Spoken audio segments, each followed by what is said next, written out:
Today, the politicalisation of the RBA continues.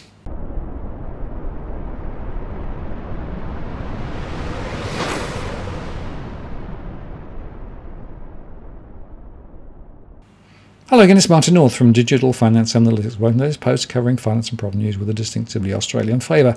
Late on Friday evening, the RBA published a report making a series of recommended changes to the EFTPOS and payment system in Australia.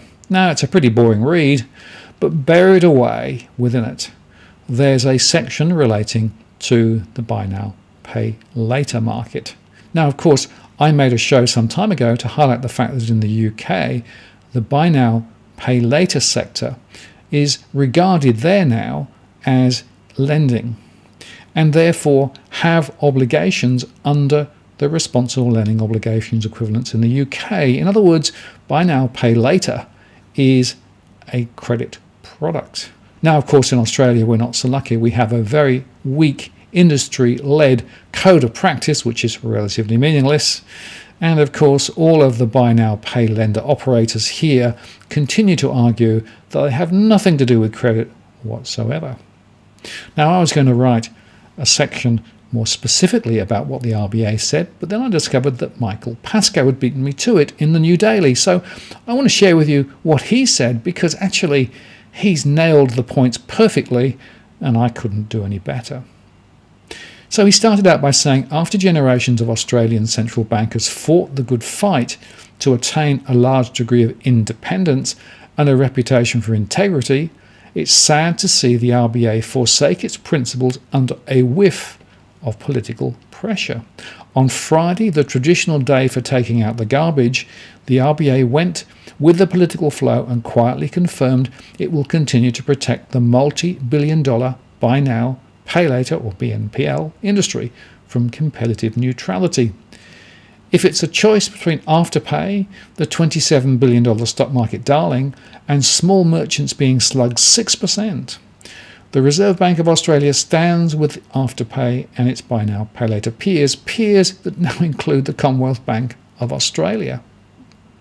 Friday's preliminary conclusion consultation paper made official the backflip signalled by Governor Philip Lowe in December when he set out the case for the RBA's previous stance of allowing merchants to levy a surcharge to cover hefty buy now, pay later fees, but then decided the buy now, pay later impact wasn't bad enough yet to require action. So in the RBA's eyes, lying credit companies are now allowed to get away with rorting the payment system as long as the rort doesn't grow too large without defining how large is too large.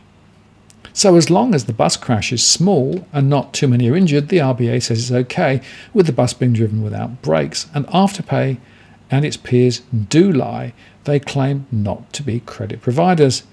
Pull the other one, he said. It's a blatant ruse that allowed Afterpay and friends to avoid the regulatory controls and checks that other credit providers have to operate under.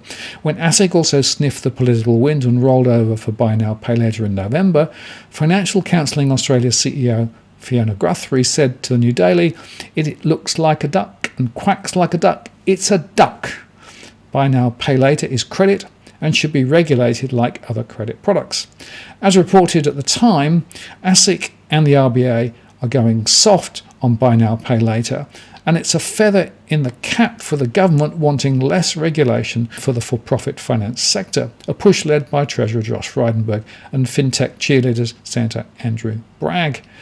The ruse is so good, the CBA is investing in buy now, pay later itself, as CEO Matt Cumming told a parliamentary committee. Avoiding all of the regulation is quite a feat. Buy now, pay later political muscle has allowed it to get away with that old furphy of light touch regulation and industry code. Companies that contravene the code might be named and shamed, a practice somewhere between being savaged by a dead sheep and tickled with a feather. The ducks claiming to be cats to skirt around credit regulation is an issue that will end up biting the proportion of mainly young buy now, pay later customers who have trouble handling credit, something that worries consumer groups. What's concerning about the RBA's abandoning the sanctity of competitive neutrality, the case for which was very solidly made back in November 2019, is that it's a chink in our central bank's integrity. Some might argue it's yet another chink. Competitive neutrality was a key plank of the 1981 Campbell Committee review of our financial system, a review that revolutionised Australian finance. Market-based reform quickly goes astray without such a principle. But you don't have to be a student of finance history to understand what's crook about the RBA continuing to allow buy now, pay later companies to restrict merchants' freedom to trade as they would reasonably wish. I'd back the pub test is seeing there's something wrong with buy now, pay later outfits being permitted to stand over shopkeepers. Credit card companies used to do it, forbid merchants from passing on the costs of the card if they wished, but were stopped by the RBA. It was wrong. Buy now, pay later companies charge merchants much, much more than credit card companies, as much as 6%, and the RBA says that is not wrong. And meanwhile, the buy now, pay later mob will continue to get away with claiming their product is free, and it's not. It's certainly not free for anyone who misses a payment, and it's not for the rest of us who don't use the product. We are effectively forced to subsidise those who do. So Friday's RBA statement seems tinged with regret, at least a wistful hopelessness, while claiming buy now, pay later is too small to worry about yet. However, the arguments are finely balanced, and a public policy case could emerge in the future if buy now, pay later continues to grow strongly and become an even more prominent part of the retail payments landscape, the Mandarins concluded. The board will therefore keep this policy issue under review in the light of market developments. In other words, the board is waiting for the bolted horse to send a postcard from a further field, or perhaps it's waiting for a different political wind. And Michael's observations are absolutely right. It's clear to me that the Reserve Bank is now on the credit binge route, along with the Treasury, knowing that the only way to save the economy from disaster is to force people to borrow more credit with the hope they'll spend it and somehow magically support the economy. It's true in home lending, it's true in various transactions, and of course it's true with the buy now, pay later sector. So I'm afraid this is no surprise to me.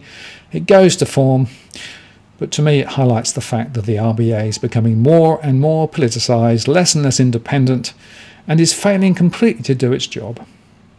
I'm Martin North from Digital Finance Analytics. Many thanks for watching, and I'll see you again next time.